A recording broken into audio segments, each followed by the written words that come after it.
За үзэгч та бүхэнд орой мэндийг хүргэе. Бид энэхүү шууд дамжуулалтыг Доронтой аймгийн үйлдвэрчний хэвлэлийн холбооноос та бүхэнд хүргэж байна.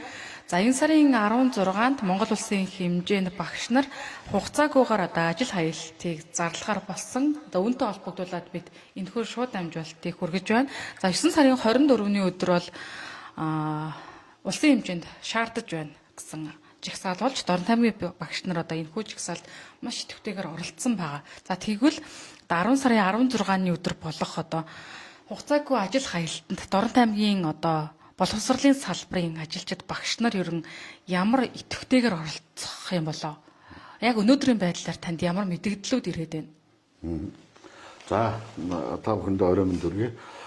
За Монголын боловсрол шинжилгээ ухааны үйлдвэрчний хэвлэлийн холбооноос Монголын боловсролын яамтай боловсрол шинжилгээ ухааны яамтай хийсэн хамтын хэлэлцээрийн хэрэгжилтийг хангуулах хүрээнд энэ ажил хаялт хүртэл явах хугацаа маань шатараас арга хэмжээтэй явж ирсэн.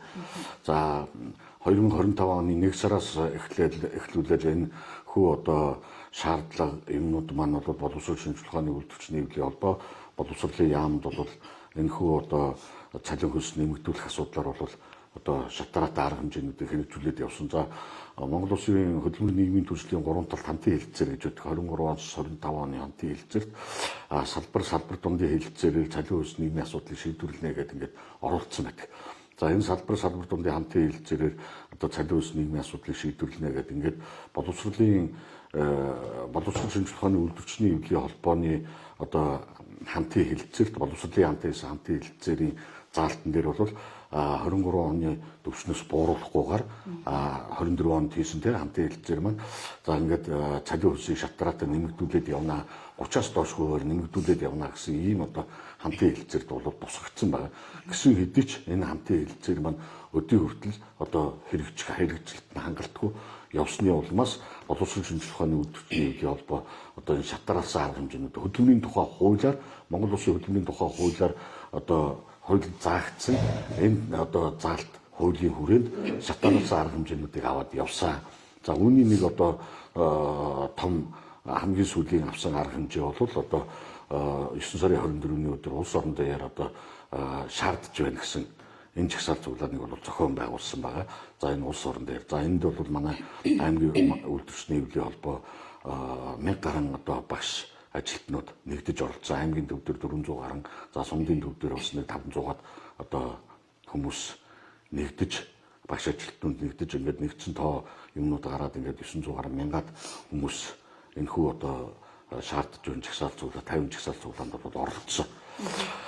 За ингээд боловсролын яамтай эндий ямар нэгэн 10 сарын 5-нд энэ шаардлагын хариуг авах байсан. За энэ шаардлагын хариу маань тодорхой бус ийм зүйл ирсний улмаас багш нар маань нийслэл Улаанбаатар хотын боловсролын салбарын багш ажилтнууд маань 4 хоногийн хугацаанд 4000 гаруй багш нар өдөр болгон суулт хийсэн. 1000 гаруй нараа өдөрт 1000 гаруй багш нар суулт хийсэн. За энэ суулт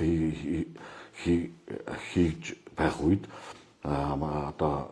засгийн газрын тэргүүн Зандан шатар сангийн яамны сайд Жавхлан боловсролын сайд Наранбаяр 3 болвол яг энэ боловсрол шинжилгээ ухааны үйлдвэрчний хэвлэлийн холбооны удирдлагуудыг авч уулзалт хийсэн. За энэ уулзалтаараа цалин хөлсийг ийм маягаар нэмэх боломж болж судалгаа юмнууд байна л гэж ярьсан. Тэрнээс юу гэдгийг энэ Наранбаяр сайдын хэлээд байгаа шиг ямар нэгэн тохиролцоонд үүссэн юу гэдгийг 2,500 болгоё, сая 850 болгоё гэж шийдсэн байхгүй. Яг шийдвэрлэлт байхгүй. Зүгээр л ийм санал солилцсон гэсэн юмыг манай боловсрол шинжилгээ ухааны үйлдвэрчний хэвлэлийн холбооноос ярьж байгаа. Тэгээд тэр ямар ч хурц тавиагүй тэр бордгийн мордч гэнэ нэг ийм юм тэр улс юунд авчвал бид тэр багш боловсролын салбарын ажилтнуудынхаа цалин хөлсийг нэмэх боломж байна л гэдэг юм ярьсан байхгүй. Боломж байна. Бүрэмж боломж байгаа гэдгээр мэдээлэлсэн юм биш үү? Тийм, бүрэн боломж байна. Судалж байна л гэдэг. Тэрнээс юу гэдгийг 2025 оны 10 сараас ч гэдэг юм уу 2026 оны 1 сараас сая 850 за тэгээд 2 сая 600 500 болгоод За 26 оныхоо тэдэн сард 3 сая 500 мянга болгоё энэ гэсэн ийм огт одоо яригдаагүй тийм шийдэлт хүчин нэг ч байхгүй. Зүгээр л судалж ийн, судалгаа хийж ийн, боломж болдвол бид нэр ингэх гээд энэ гэдэг юмыг л ярьсан байгаа байхгүй.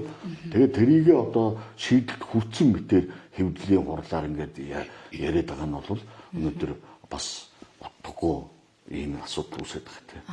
9 сарын 24-нд жагсаал хийгээд цалинг бол 3 сая 500 мянга төгрөг болохыг шаардсан тийм. Өнөөдөр бол 10 дугаар сарын 14-ний өдөр энэ хөвгөлтөл бол тодорхой ямар нэгэн шийд огт гараагүй учраас боловсрол соёл шинжлэх ухааны яамны одоо үйлдвэрчний хөвлөөс жагсаал хийх албан ёсоор одоо өнөөдөр мэдэгдсэн байгаа тийм. Тэгэхээр та түрүү хэллээ 1000 гаруй одоо багш нар өмнөх жагсаалд оролцсон гэж. Тэгэхээр миний яг ойлгосноор бол нэг боловсролын салбарын одоо нэг багш нарын 50 орчим хувийн л өрдөө энэ жагсаалд нэгдэж байна гэж би харж байна. Тэгэхээр яагаад одоо багш нар маань энэхүү жагсаалд бас итэх муутай оролцоод байна вэ? Ямар нэгэн бас дээд байгууллагаас ч юм уу дарамт шахалт үзүүлсэн зүйл нь байна уу? Тантай ер нь энэ талаар холбогдож мэдээллийг хүргэж байна уу? Тэгээ ер нь бол ийм манай Дорнод аймаг чинь бусад аймгийг бодох юм бол бас одоо бид нар хүний эвлэлтний хаана эвлэлтний гэдэг ирэхэд бид нар одоо халдах ямар ч шаардлага байхгүй. Яг одоо аймгийн төв дээр одоо 9 сургууль байгаагаас 2 сургууль нь Монголын үйлдвэрчний эвлэлийн холбоонд харьяалтай одоо гишүүнчлэлтэй гэсэн үг. Дорнод аймгийн үйлдвэрч.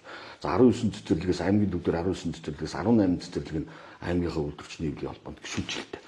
За бусад одоо юу гэдэг нэг цэцэрлэг тэр 6 сургууль аймгийн төв дээр байгаа 6 сургууль энтергээд ингээд ярих юм бол тэр багш нарын үйлдвэрчний эвлэлийн холбоо гэх нэг байгууллага байгаа. Энд бол ингээд эвлэлтэн гихцнэрээ бидний яг одоо энэ хууль шатны хүрээнд явагдаж байгаа шатараас арга хэмжээ авч явж байгаа энэ мэдээлэлд бол тэд нэр хүрэхгүй хомс байгаа. Бид нар бол яг гишүүн байгууллагатай бол цаг тухай бүрдэн цаг үеийн мэдээлэл өгөөд ингээд энэ жагсаал цуглааны зохион байгуулад ингээд явж байгаа. За үүнтэй холбоотойгоор бас манай энэ жагсаал цуглаан бол бас нэг 50 орчим хувьтай аймагт явагдаж байгаа нь бол үүнтэй холбоотой. Тэгэхээр энэгээр бид нар юу хэлэх гээд байна вэ гэхээр өнөөдөр бид нар хаана эвлэлтэн нэгдэх нь одоо өөрсдийн хүний эрхийн асуудал. Учраас бид нар хүний эвлэлтэн нэгдэх эрхт одоо үндсэн хуулиар олгогдсон эрхэд бид нар халдах шаардлага.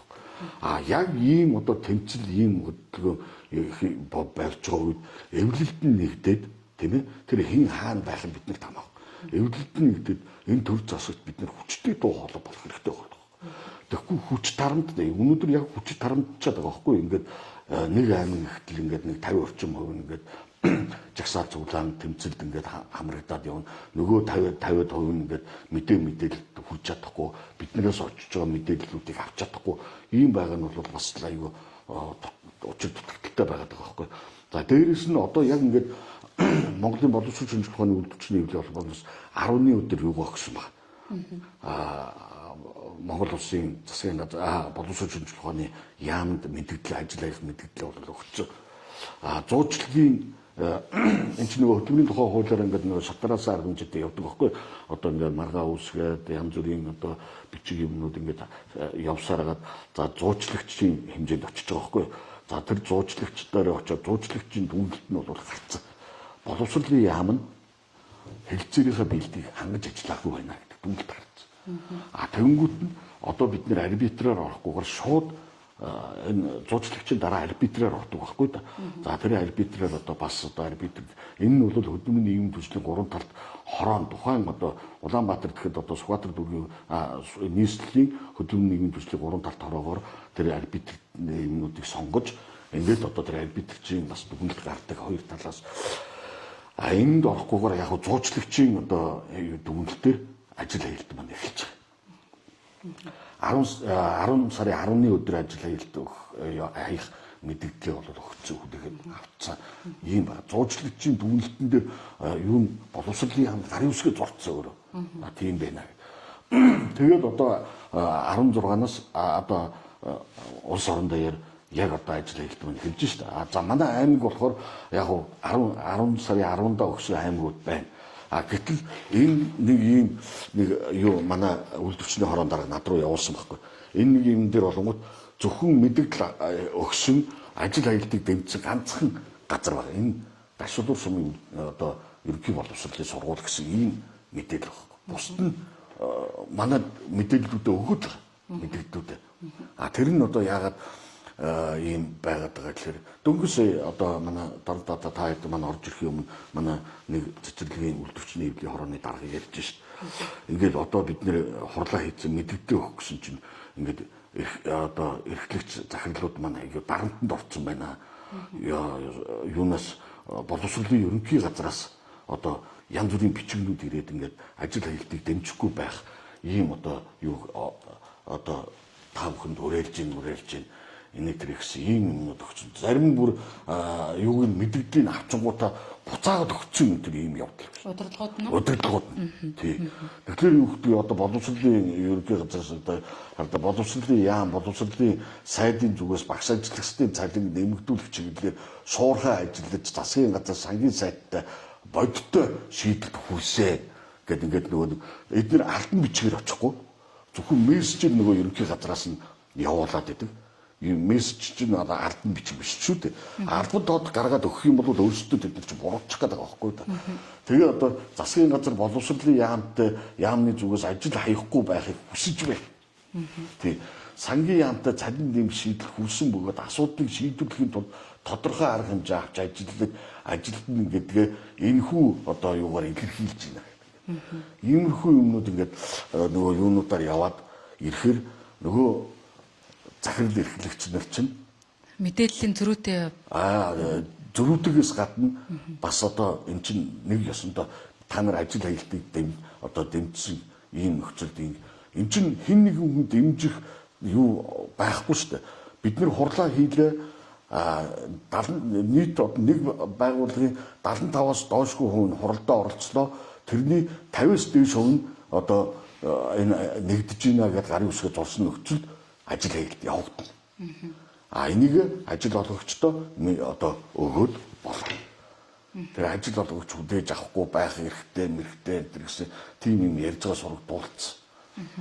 Яг нөгөө нэг ийм зүйл байна л да. Одоо нөгөө багш нар ажил хаялт зарлана гэдэг мэдээллүүд явж эхэлсэнтэй холбогдуулан боловсрол шинжилгээ ухааны сайд нөөрэ бас мэдээллүүд хөргөж байна л да янз бүрийн. За үүн дээр яг онцлоод харах юм бол за нэг гэсний одоо багш нар хэрвээ ажил хаялтанд оролцох юм бол хүүхдийн эрх бас давхар зөрчигдөх. Тийм зүйл бас бий болно шүү гэдэг зүйлийг бас мэдээлэлээд байгаа. Тэгэхээр нөгөө энэ дээр яг энэ асуудал ингээ яригадаад эхлэхээр манай багш нар нөгөө нэг санал одоо яг ажил хаялтын тал дээр одоо саналын хувьд одоо зөрүүтэй саналуудыг бас илэрхийлээд байгаа. Энэ дээрээс зарим багш нар зарим удирдлагууд имиж байгаа хэл та. Тэгэхээр энэ тал дээр танд ямар нэгэн одоо мэдээллүүд байна уу? Ингэж ер нь манай баруун чигийн манай одоо Эрдэнэтийн энэ төр бол Эрдэнэтийн үйлдвэрчний эвлийн холбоод гишүүн байгууллагууд нь тэр тухайн цэцэрлэг сургуулийн эцэг эхчүүд нь бүгд зөвшөөрч энэ ажилдаа илдээ дэмжиж байна. Энэ багш нарын цалин бол үнэхээр бага. Тийм учраас бид нар хүүхд сургуудаа эрүүл аюулгүй энэ та нарын ажил хаялтыг дэмжиж байна. Эрүүл аюулгүй бид нар энэ хүүхдүүдэд асарч хамгаагаар ингээ байж яа. Өнөөдөр энэ бид нар ямар нийгэмд амьдарч байгаа вэ? Өнөөдөр багш нарын цалин хөлсийг одоо нийгмийн асуудлыг яригдгууд хүүхдийн аюулгүй яригдаад байдаг. Одоо бас юу вэ? Өнөөдөр жирийн үед хүүхдийн аюулгүй байдал, хүүхдийн гадаа тогтох орчин ямар байгаа вэ гэдэг улсын хэмжээнд тийм ээ хичнээн хүүхэд, хичнээн насанд хүрээгүй, хичнээн бага насны хүүхдүүд янз бүрийн байдлаар энэ аюулгүй байдлаас болоод амь насаа алдчих, эрэмдэг болж байна. Энийг ярих хэрэгтэй. Тэрнээс багш нарын цалин нэмэгдүүлнэгээд багш нар ажил аялалтай холбоотойгоор хүүхдийн аюулгүй байдлыг ярьж болохгүй. Дээрээс нэг юм ярьж байлаа. Багш нар ус төржиж гин гэдэг нэг юм яриад.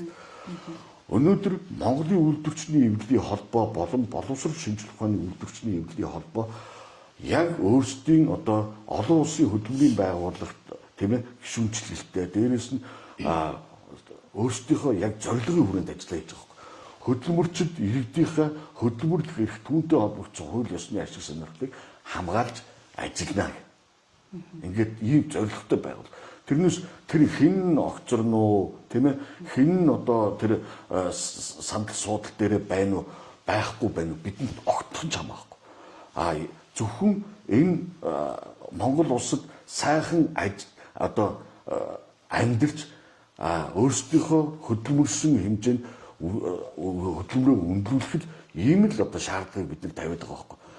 өчнөө та хэд маань гэж өчнөө их наядаар нь хулгай жилгээ яаж байгаа. Энэ улсын их хурлын танхим дотор ердөө дан хулгайч нар суудсан юм шиг л хулгай ярьж байгаа шүү дээ. Тэгтэл тэрний дээр нэг сошиалор нэг хүн ярьжсэн шүү дээ.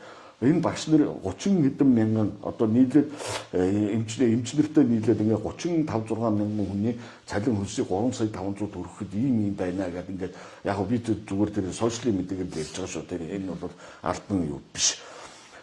Гэтэл зүгээр өчнөө их наядаар нь ингээд хулгай жилгээ яриад ингээд байж байгаа улсууд өнөөдөр энэ Монголд хөдөлмөр эрхэлж байгаа хөдөлмөрчдийнхээ цалин хөлс нийгмийн асуудлыг шийдвэрлэх бүрэн боломжтой байна. Дээрээс нь энэ улсын төсөв одоо 26 оны төсөв хэлэлцэж байгаа энэ цаг үед одоо бид нэр энэ дуу хоолойгоо л хүргэж байгаа. Төсвийг иргэдийн саналаар шийдвэр. Иргэд хэзээч барилга байшин сав балгас бариад өгөө гэж иргэд саналаа өгөөг нь ойлгомжтой гэж бодож. Цалин хөлс нийгмийн асуудлыг маань шийдвэрлээд өгөөч. Бид нар Монголдо сайхан одоо амьдарч ажилламаар өнөөдөр жил болгон энэ багш нар маань зуны амралтаа авахаараа яаж виз мэдүүлж Солонгост очиж боолын ажил хийж. 3 сар тэнд боолын ажил хийж байгаад ирж байна. Өвдөд Монголын боловсролын салбар, эрүүл мэндийн салбар, ер нь соёл урлагийн салбарын ажилтнуудын цалин хөлс, төрийн захиргааны албан. Ийм л өнөөдөр юу гэдэг дашвар суман дээр ч гэдэг юм уу, цагаан уу суман дээр ч гэдэг юм уу нэг багш ажилласаа гараад хажууд байгаа уурхайн салбартаа ороод шал авчиж байна. Тэнд шал авчвал тэр салбарт одоо багшснаас илүү цалин авч байна. Тэгэхээр энэний одоо цалин хөлсний асуудлаар ярьж байгаа болохоос Монголын үйлдвэрчний хэвлэл холбоо, улс төрчийн боловсрол шинжилгээ ухааны үйлдвэрчний хэвлэл холбоо, улс төрчийн үнэхээр байхгүй байна. Өөрсдөө улс төр хийж энэ гарч ирдэг юм аа та бүхэн харж байгаа би өнөөдрийнхөө лайвн дээр тэр наран баярын тэр улсын хурал дэвшиж байхдаа тэр цэцэрлэг дээр очиод хүүхд дээрээ унуулцсан гүйж аваа бичлэгийг хүртэл тавьсан. Ингээд ийм одоо хүүхдэд ээлтэй, хүүхдэд хайртай, боловсрол хайртай гэж бахирж чарлж гарч ирчээд одоо ингээд яг багш нарынхаа эсрэг юм яриад байгаа шүү дээ. Та нар цалингаа нэмүүлэх гэж жагсах юм бол та нарын цалин хөлсийг ч хасаж тий тэгж энэ ажил аялалтанд оролцох юм бол та нарын цалин хөлсийг тасна. Үгүй шүү дээ. Энд чинь хөдөлмөрийн тухай хуулийн дээр заасан байна. Хэрвээ энэ ажил хаягтанд оролцсон нөхцөл ажил олгогч талаас нь энэ одоо хэлэлцээрийн хүрэн энэ ажилтнуудын олгорыг олгоно гэж заасан.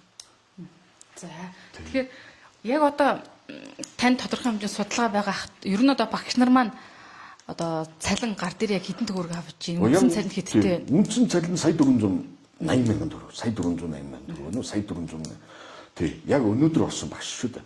За, яг нэг 5 жил ажилласан багш энэ бол нөгөө нэг үр дүнгийн нэмэгдэл, удаан жилийн нэмэгдэл, анги даасны нэмэгдэл гэдэг тий. Иймэрхүү нэмэгдэл юмнууд аваад нэг 2 сая гаруй төгрөг болж байгаа. Одоо юу нэмэгдлүүд нь ороод шүү дээ. Үндсэн цалин 35 жил ажилласан багш сая 400, өнөөдөр орсон багш сая 400 байхгүй. Тий. Тэгвэл одоо таны ярианаас зүгээр ингэж ойлгоод байна. Одоо яг зөв бурууг би мэдэхгүй байна.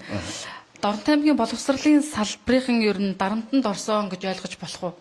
Ер нь бол ерөнхий одоо энэ боловсролын ерөнхий газраас ирсэн бичвэрнүүдийг бол энэ манай захирал эрхтэгчнэр бол авсан байна.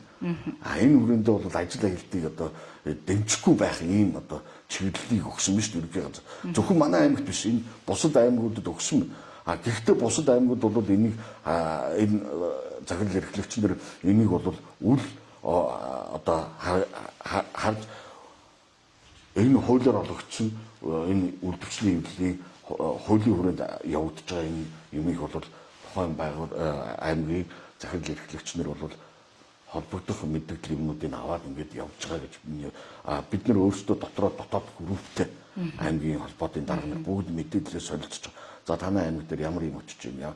Ингээд би эндээс ирсэн ингээд юм тавингууд наадах чи яг манай дээр ирсэн ийм асуудал үүсэж байна. Энэ боловсролын сайд наран баярын хийсэн мэдээлэлтэй холбоотойгоор бас зарим одоо манай хөдөө орон нутгийн багш нарын нөгөө нэг юу алдагдчих штэ.